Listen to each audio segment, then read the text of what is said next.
Dah. Dah.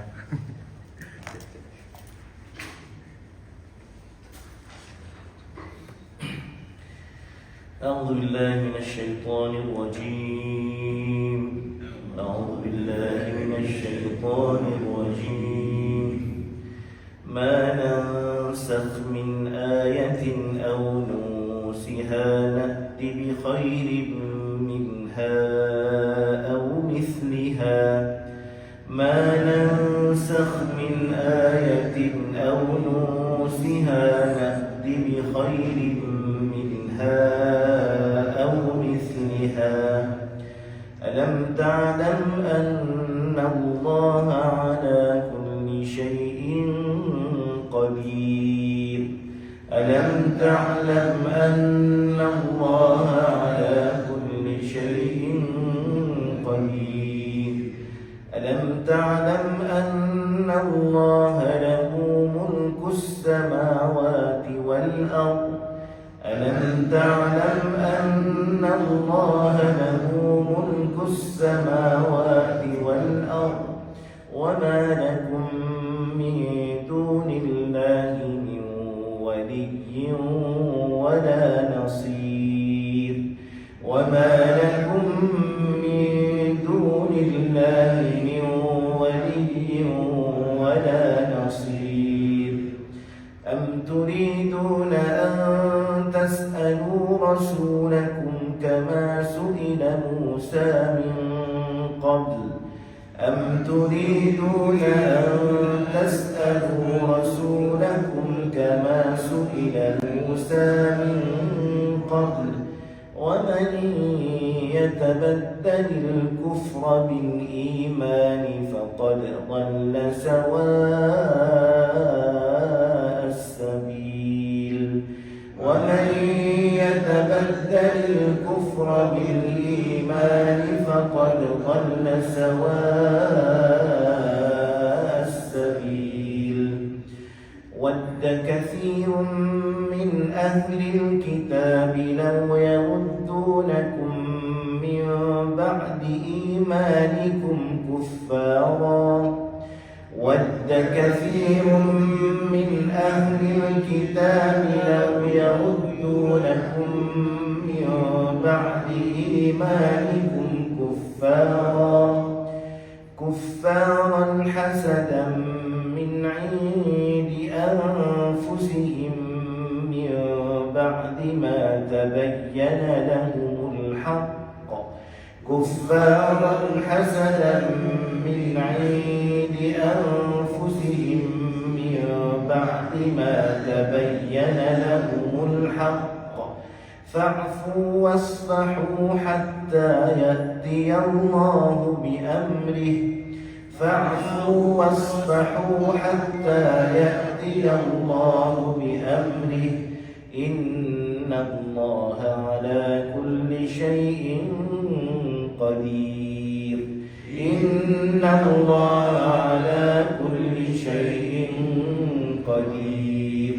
وأقيموا الصلاة وآتوا الزكاة. وأقيموا الصلاة وآتوا الزكاة. وما تقدموا لأنفسكم من خير تجدوه عند الله. وما تقدموا لأنفسكم من خير تجدوه عند الله. إن الله بما تعملون بصير.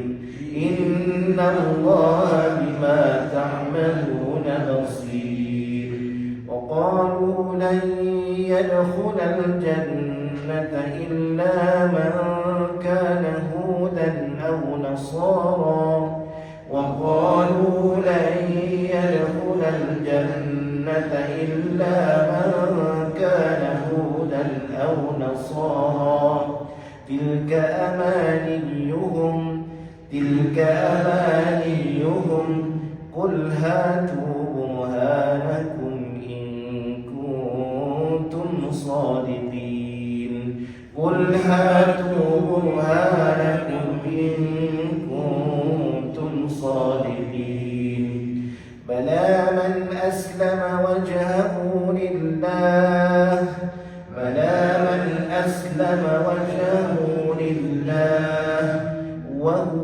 محسن فله أجره عند ربه وهو محسن فله أجره عند ربه ولا خوف عليهم ولا هم يحزنون ولا خوف عليهم ولا هم يحزنون صدق الله العظيم صدق الله العظيم.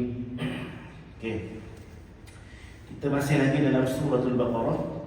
Surah Al-Baqarah ni senario dia banyak cerita tentang dakwah Nabi kepada orang-orang di Mekah, mengambil contoh-contoh daripada kaum terdahulu yang paling banyak berada di Mekah selain daripada orang-orang yang menyembah berhala. Senario dia dekat Mekah ni ada orang yang menyembah berhala, agama tu tak tahu apa dah. Yang keduanya ramainya orang-orang Yahudi, pengikut-pengikut Nabi Musa. Dan satu lagi ialah orang-orang Nasrani ataupun orang-orang Kristian, pengikut Nabi Isa. Maka Nabi Muhammad ni duduk dikeliling oleh 3 golongan ni yang paling besar di Mekah. Maka tak hairanlah kalau ayat-ayat Quran ni banyak cerita tentang 3 golongan ni. Sebab yang mendengar wahyu daripada Nabi Muhammad tu pun ialah orang-orang ni juga. Maka tu senario dia. Yang kedua ialah mereka ni dulu, kalau agama Yahudi dengan Nasrani ni, mereka ada kitab, iaitu kitab Taurat dengan kitab Injil. Jadi selain daripada mereka ni perangai yang macam-macam yang dah banyak kita bincang dah sebelum ni, mereka juga biasa dengan perintah-perintah dan hukum hakam daripada Allah Subhanahu Wa Taala. Jadi bila mari Nabi Muhammad tunjuk baca Al-Quran, maka antara point of argument mereka ialah apa bezanya kitab dulu dengan Al-Quran yang baru ni. Yang kedua ialah point dia juga, oh dulu macam ni, sekarang macam ni pula. So itu antara senario untuk kita faham konteks ayat ni. Okey. So datanglah ayat yang 100 yang ke-6 ni. Yang ke-106 ni ceritanya apa? Cerita tentang ayat-ayat yang telah dimansuhkan. Quran ni kalau kita tengok berapa ribu ayat? 6,236 ayat. So siapa-siapa nak tender nombor JPJ, cari 6236. Tapi tak comel lah. Dia tak secomel nombor 8789. 62 ataupun nombor 4111 RAF. Tapi bunyi tuan punya kereta. Tapi 6236 ni adalah jumlah bilangan ayat Al-Quran yang disepakati oleh ramai ulama-ulama tukang kira ayat. Quran ni dia banyak ilmu, termasuk ilmu kira ayat pun dia satu ilmu juga. Walaupun di sana adalah pendapat-pendapat lain, tapi dia sekitar tu lah, ada kurang sikit ataupun lebih sikit daripada 6236. Tapi kalau kita biasa dengar orang Melayu ni, dia nak mudah, dia kata ayat 6666. Sebab mungkin dia suka tikam nombor, jadi dia nak mudah ingat. Padahal tidak ada seorang pun ulama yang kira ayat ni mengatakan ayat tu 6666. Okey, habis. So yang paling banyak sekali pendapat, paling masyhur sekali 6236. Jadi ayat Quran dia punya, historically speaking, sebelum dia sempurna turun kepada Nabi Muhammad tu, ada proses-proses dalam penurun wahyu tu. Rupanya ada ayat-ayat yang telah dihilangkan, yang telah dimansuhkan. Ini cerita ayat ni. Mansuh tu ada beberapa cara. Yang pertama ialah ayat tu sendiri mansuh. Maknanya kalau kita baca hadis, pernah Nabi Muhammad SAW, saya tak ingat Nabi ke sahabat baca ayat Quran satu hari. Lepas tu habis semayang tu, dalam semayang lepas habis semayang tu, sahabat-sahabat bertanya sesama sendiri. Dia kata, baca surah apa tadi tu? Surah sekian-sekian. Rasa macam panjang sikit lagi. Macam gitu. Maknanya keajaiban Quran sebelum sempurna, bila sempurna turun je pada tahun terakhir tu, tak adalah, tak berubah lah. Tapi proses sepanjang turun tu, ada ketikanya ayat tu sahabat dengar macam pendek pula baca surah ni. Rasa sebelum ni panjang lagi. Maknanya ayat tu telah dihilangkan daripada dada-dada para sahabat. Dia rasa pendek, tapi dia sendiri pun tak boleh nak beritahu ayat mana yang hilang. Macam itu.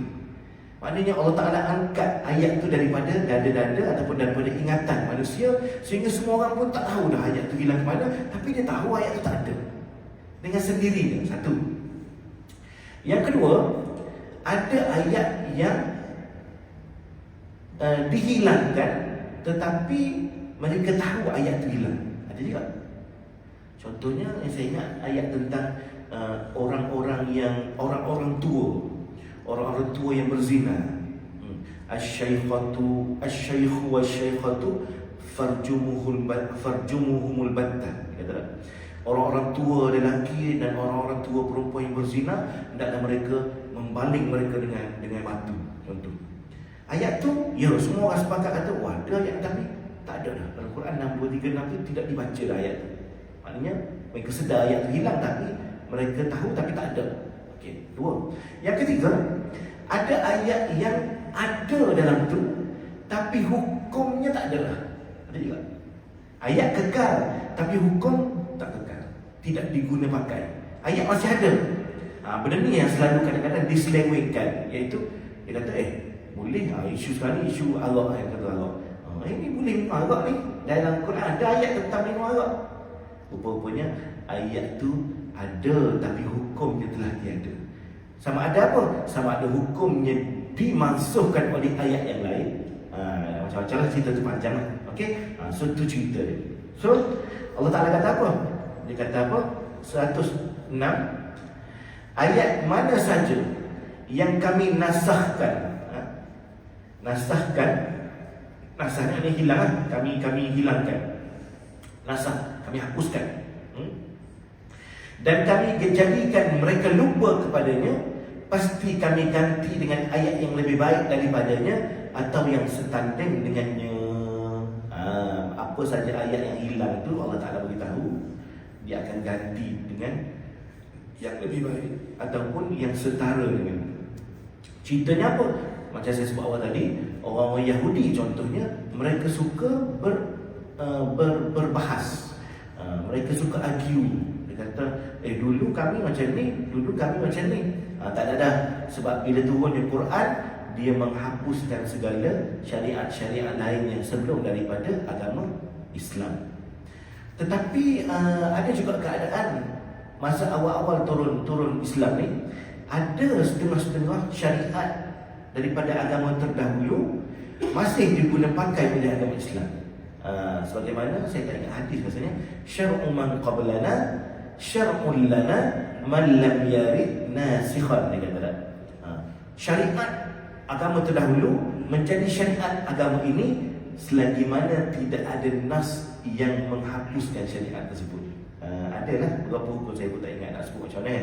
Tapi benda ni pun dijadikan undang-undang agama terdahulu juga, dan dia kekal dalam ajaran Islam selagi mana tidak ada dalil ataupun ayat yang menghilang ataupun menghapuskan syariat yang sebelum itu. Okey? Alam ta'lam anna Allah ala kulli syai'in qadir? Adakah kamu tidak mengetahui bahawa sungguhnya Allah Ta'ala Maha berkuasa atas segala-galanya? Macam mana pula boleh jadi macam tu? Boleh potong sana, hilang sini. Come on lah. Kamu tak tahu ke Allah Ta'ala itu Maha berkuasa? So dia boleh melakukan apa sahaja. So benda ni orang Kelantan kata semesek. Maknanya mudah. Bagi Allah mudah. Apa sangatlah nak menghapuskan ayat-ayat terdahulu diganti dengan ayat lebih baik ataupun yang sama dengannya, sedangkan Allah Ta'ala lebih daripada itu pun boleh buat. Dan sebagai contoh, dalam Al-Quran disebut segala apa yang berlaku kepada kita hari ini, sama ada pada diri kita ataupun pada alam sekitar kita ni, semua tu telah ditulis oleh Allah sebelum benda tu berlaku. Dan dalam ayat tu juga Allah sebut semua tu bagi Allah mudah saja nak buat. Maknanya apa saja. Bukan masa ni. Sekejap lagi. Contoh sekejap lagi kita nak makan apa pun Allah Ta'ala tulis dulu. Sebelum berlaku tu Allah Ta'ala dah tahu dah. Apa sangatlah sekadar nak delete ayat ni, nak pindah, nak revise lah, itu mudah bagi Allah SWT. Okey, satu. Yang kedua, Allah Ta'ala tanya pula 107, tidakkah kamu mengetahui bahawa kerajaan langit dan bumi adalah kepunyaan Allah? Nampak, itu lagi dahsyat. Maknanya benda-benda ni kecil lah. Langit dan bumi ni pun kerajaan dia, apa sangat nak buat benda-benda kecil kan? So Allah Ta'ala tanya balik. Ini ayat berbentuk dipanggil templak. Allah Ta'ala menempelak. Kamu tu banyak soal songnya sangat Kamu tahu tak langit bumi ni pun Allah Ta'ala buat tau. Begitu. Okey.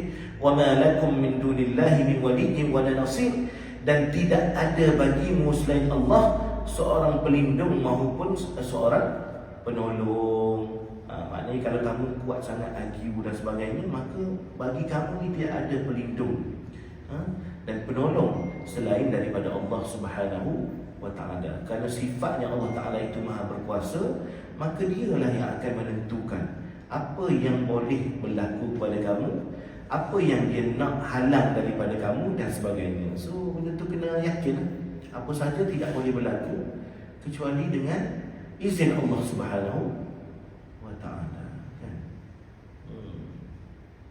Nak dengar cerita.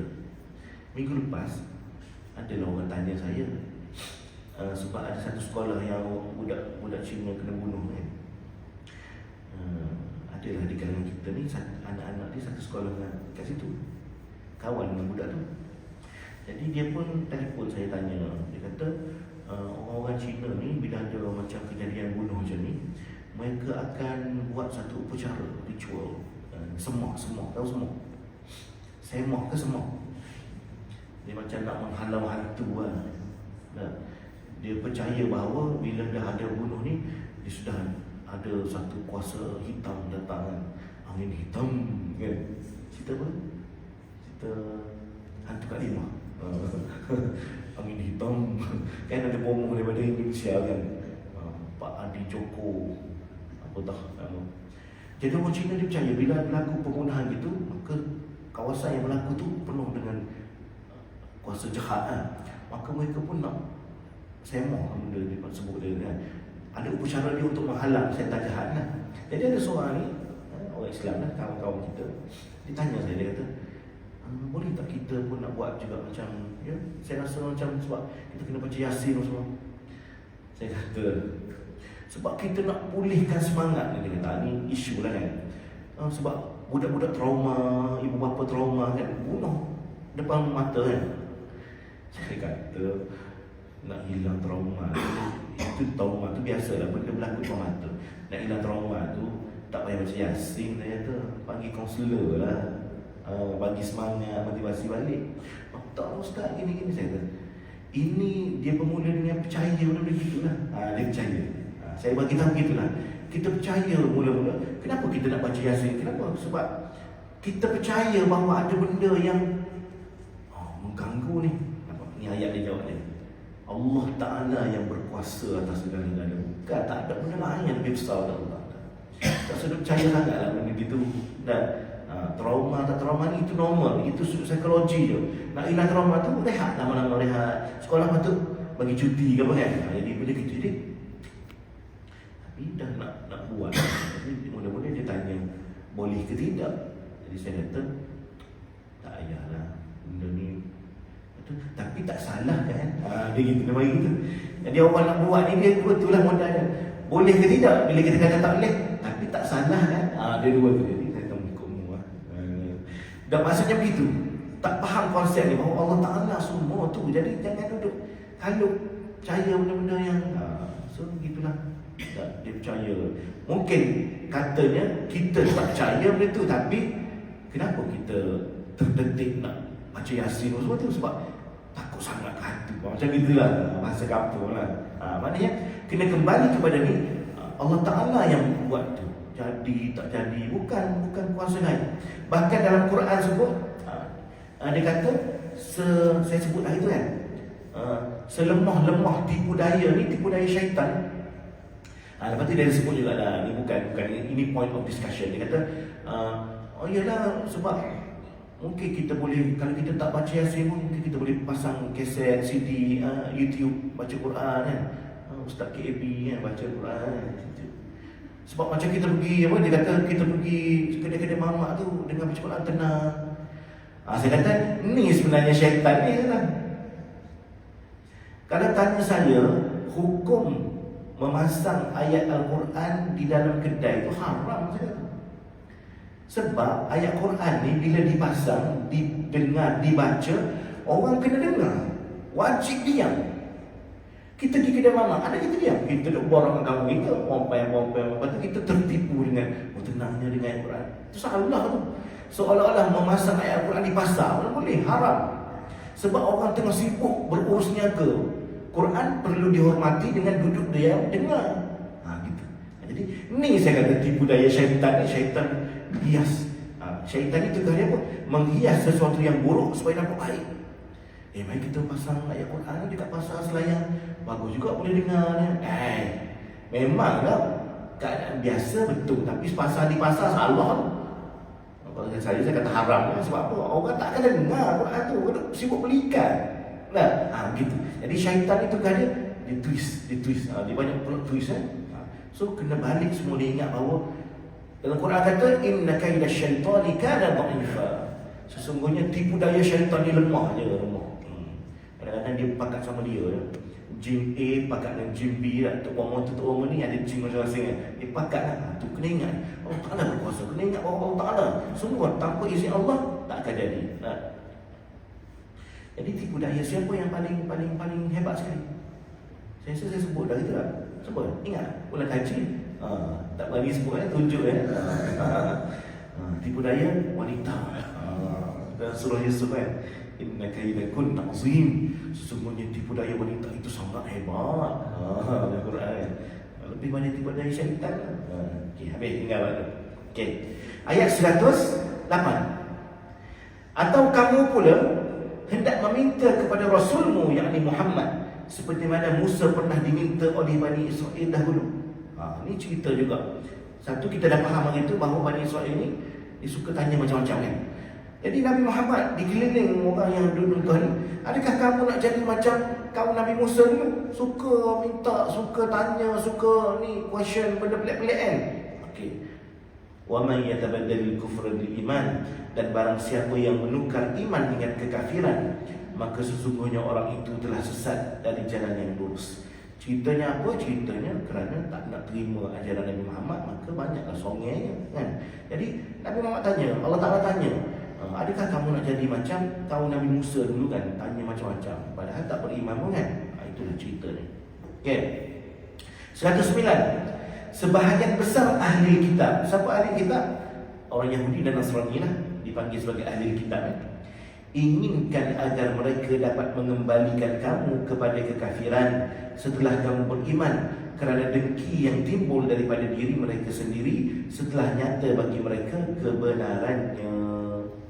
Orang-orang di Mekah dulu ada sebahagian yang beriman kepada Nabi Muhammad SAW. Dan orang yang tak beriman, macam orang Yahudi, orang Nasrani dan sebagainya, mereka suka sangatlah kalau orang beriman ni, mereka boleh balik semula, jadi kafir balik sebab itulah berlaku setengah-setengah peristiwa. Macam bagi orang Islam yang daripada kalangan hamba, mereka masuk Islam, tuan mereka menyeksa lah. Mereka nak mereka balik semula kepada kekafiran. Dia kata apa? Setelah nyata bagi mereka kebenaran, mula-mula tak percaya, lepas tu bagi bukti, nampak, mereka pun tak percaya juga. Jadi suruh balik kepada kekafiran.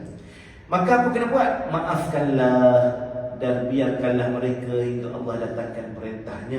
Sesungguhnya Allah Maha Kuasa atas segala-galanya. Kita faham bahawa period dakwah Nabi ni dulu ada awal-awal tu orang-orang lemah, orang miskin masuk Islam kan.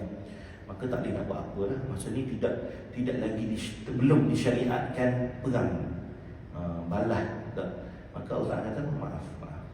Sehingga datang perintah Allah Subhanahu Wa Taala. Nanti Allah Taala balas. Tak ada masalah, no problem. Sesungguhnya, Allah ulang lagi, sesungguhnya Allah Maha berkuasa atas segala-galanya. Ayat 110. Dan dirikanlah salat dan tunaikanlah zakat, dan kebaikan apa saja yang kamu usahakan bagi dirimu, tentu kamu akan mendapat pahalanya di sisi Allah Subhanahu wa taala. Sesungguhnya Allah Maha melihat apa yang kamu kerjakan. Okey, dua ni kembar. Kita tahu kembar ni ada banyak. Satunya ialah dirikanlah solat dan tunaikanlah zakat. Zakat ni boleh jadi zakat wajib, boleh jadi zakat sunat. Zakat sunat ni ialah sedekah. Dia sama juga bila guna perkataan sedekah. Sedekah wajib tu zakat, sedekah sunat tu yang sunat tu lah. Maka dirikanlah solat, semayang, jangan tinggal semayang, dan tunaikanlah zakat. Keluarkanlah harta daripada poket kamu untuk diberi kepada orang lain, kan? Itu zakat, ataupun sedekah, kan? Dan apa saja kebaikan yang kamu usahakan bagi dirimu, sudah tentu kamu akan mendapat pahalanya di sisi Allah Subhanahu wa taala. Jangan risau. Kita buat baik, Allah Taala beri kita pahala. So jangan dengki lah, jangan dengki. Ada kan kadang-kadang asyik aku, ya kan? Kau bila pula? So jangan dengki. Apa saja yang kita buat, Allah Taala beri kita pahala. Orang lain tak dapat, itu hal dia. Kan? Dia tak dapat pahala, dia rugi. Tapi kita buat, kita dapat pahala. Sesungguhnya Allah melihat apa yang kamu kerjakan. Kerana apa? Kenapa dapat pahala? Sebab Allah tengok. Nampak, orang lain tak nampak, tak apa. Tak ada orang tahu siapa yang letak duit dalam tabung, kan? Tapi Allah tahu. Jangan risau. Jangan risau. Ada orang kadang-kadang nak orang tahu, kan? Itu masalah. Nak orang tahu, kan? Saya tengok satu podcast pengacara TV3 yang dia jadi pengacara jejak Rasul. Dia kata sekarang ni manusia ni di zaman moden ni, dia ada satu masalah, iaitu masalah suka bunyi tunjuk. Padahal dia boleh je tak tunjuk, tapi dia nak tunjuk dengan perkataan yang dipanggil sebagai perkataan share, kongsi. Share ni dalam bahasa Inggeris, tapi kita tak ada. Share tu dalam bahasa Melayu kita terjemah sebagai kongsi. Kongsi apa? Orang lain tak dapat apa pun kecuali dapat cerita je. Dia bagi perumpamaan, seorang suami dapat hadiah jam tangan mahal daripada isteri. Lepas tu dia pergi kat padang tu, dia pun, terima kasih sayang, I love you, bagi abang jam tangan Rolex, macam gitu. Padahal dia boleh je dia dalam bilik bisik je, terima kasih sayang, tapi dia nak cerita orang. Tu penyakit sekarang, dia suka cerita. Penyakit tu. Jadi menunjuk-nunjuk ni dia jadi satu benda yang normal sekarang dah. Orang tak nak tahu pun, tapi dia bukan apa salahnya berkongsi kegembiraan. Macam ada sekarang ni, saya bukan nak sindir, nak sangka buruk, tapi memang pembuat konten, kan? Buat konten, pergi tolong makcik goreng pisang, saya beli semua. Bohong. Allahu'alam, mungkin saya sangka buruk, tapi bohong. Kenapa nak kena otak saya nak beri semangat pada orang yang bohong? Bila dah zaman monetize tak, dia nak video tu naik tinggi, dia nak dapat duit daripada tu. So come on lah. You boleh tolong makcik dia bisa tak jawab video, tak apa. Tapi kadang ada niat. Benda tu. Maka setiap apa yang kamu kerjakan, Allah Ta'ala tahu. Dia melihat. Buat baik, dibalas baik. Buat buruk pun dibalas buruk. Sehingga kan di akhirat kadang-kadang semua amal baik yang dirasa baik itu Allah Ta'ala tunjuk bahawa benda itu sia-sia. Kenapa? Kerana suka menunjuk. Biarlah orang tak tahu, tak apalah. Lebih baik daripada semua benda nak cerita ke orang, kan? Cerita ke orang masalah. So benda tu kena jaga, Sebab apa? Allah tahu. Tak apa, Allah tahu. Jangan risau. Tapi memang kita secara naluri memang nak juga orang tahu kita buat macam itu. Tapi kita jaga, latih diri. Jangan biar orang tak tahu, tak apalah. Biar kita buat diam-diam, tak apa. Okay. Inna Allah bima ta'maluna basir. Allah melihat apa yang kamu kerjakan. Okey, ayat 111. Dan orang-orang Yahudi Nasrani ini mereka berkata apa? tidak akan masuk syurga kecuali orang Yahudi dan Nasrani. Mereka cerita dah. Sama juga ayat sebelum ni pun kita dah bincang. Maka masa Nabi Musa memberi amaran kepada mereka tentang kalau mereka kafir, mereka masuk neraka, dia kata apa? Kami ni tak masuk neraka kecuali sekejap je. Ini bukan ada peran orang Yahudi Nasrani kan. Dia kata tidak masuk syurga. Ini pengakuan ni orang Yahudi Nasrani, kecuali orang itu Yahudi ataupun Nasrani. Demikian itu hanya angan-angan mereka yang kosong. Katakanlah kepada mereka, tunjukkan bukti kebenaran kamu jika kamu orang yang benar. Dan kalau kamu rasa betul sangat kamu kata masuk syurga, tunjuklah bukti. Apa bukti kamu masuk syurga? Begitu. Ini adalah ayat Al-Quran yang normal. Bahasa Al-Quran yang normal, iaitu bila kamu mendakwa sesuatu, kamu tunjuklah bukti. Begitu. Ini Al-Quran. Kalau kamu kata Tuhan kamu yang kamu sembah betul, tunjukkan bukti. Aku dah tunjuk bukti dah bahawa Tuhan kamu tu salah, iaitu kamu buat sendiri patung, kamu disembah. Tengok, dia tak boleh buat apa pun. Itu buktinya. Tunjuklah bukti bahawa Tuhan kamu tu berkuasa. Dia sentiasa berdebat dengan orang yang ni, dia kena logik, kena ada logik dan sebagainya. 112. Tidak demikian, bahkan barang siapa yang menyerahkan diri kepada Allah sedang dia berbuat kebajikan, maka pahalanya di sisi Tuhannya, dan tidak ada kekhawatiran terhadap mereka, dan tidak pula mereka bersedih hati. Bahkan dia kata, barang siapa yang menyerah diri kepada Allah, bala man aslam. Aslaman, siapa yang menjadi Muslim lah. Perkataan aslam itu menyerah diri. Maknanya orang Islam ni ialah orang yang menyerah diri lah. Siapa yang menyerahkan segala urusannya kepada Allah dan dia berbuat baik, dia beriman betul, falahu ajruhu inda rabbih, maka pahalanya di sisi Tuhannya, dan mereka tidak ada khawatir. Setengah-setengah pentafsir dia mentafsirkan kalau cerita wala khaufun alaihim ni, wala hum yahzanun ni, mereka tidak takut, mereka tak sedih ni maksudnya apa?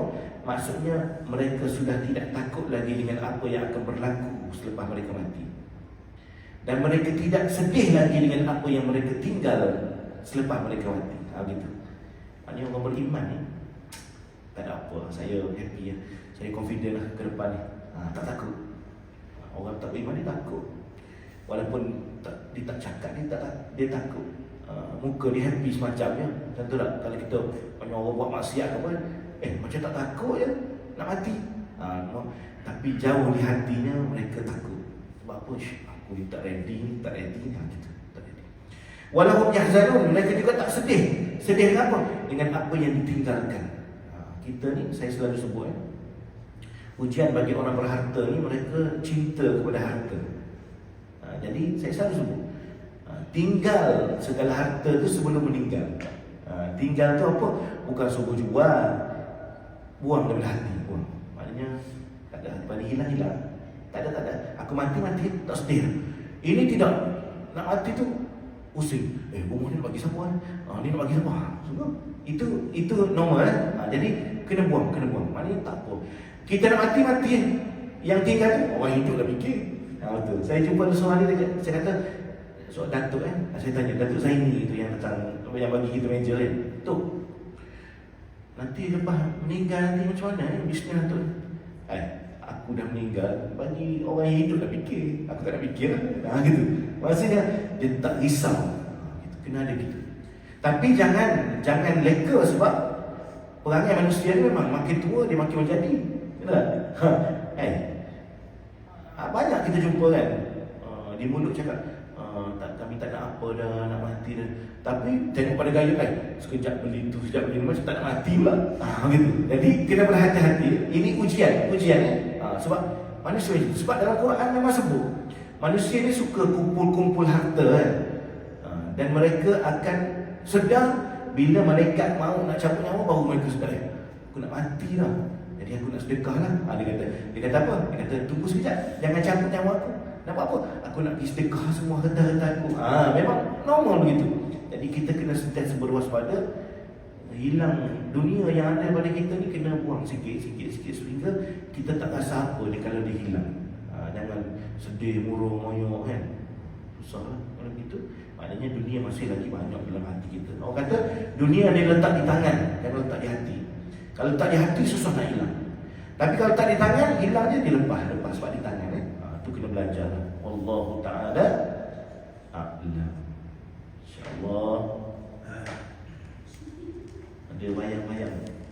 Ni minggu depan 1 hari bulan November, InsyaAllah kedai makan akan mula dibuka. Jadi jemput semua untuk makan. Bukan free tau, makan bayar.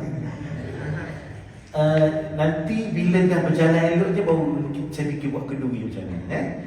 Tapi saya berfikir kalau minggu depan buka hari Sabtu, siapa yang hadir kelas baca faham ni saya belanja makan baju. Tak ada. Jadi kita kena kenal pasti siapa yang hadir supaya kita boleh belanja. Kedai tu buka insyaAllah hari Sabtu, makan pagi dengan makan tengah hari. Dua tu je setakat ni. Jadi saya minta yang sebaik semua untuk jadi promoter. Kita viral ke kedai tu.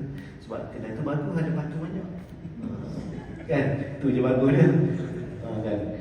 Dan memang semua orang tahu kan, kedai makan jauh ke Sarjana ke depan lah. Jadi kalau ada sini boleh buat tempat lepak baru lah untuk si apa dan pada dan sekali. Okey, itu saja. Allah Ta'ala ala ta'uila syaitan. Bismillahirrahmanirrahim.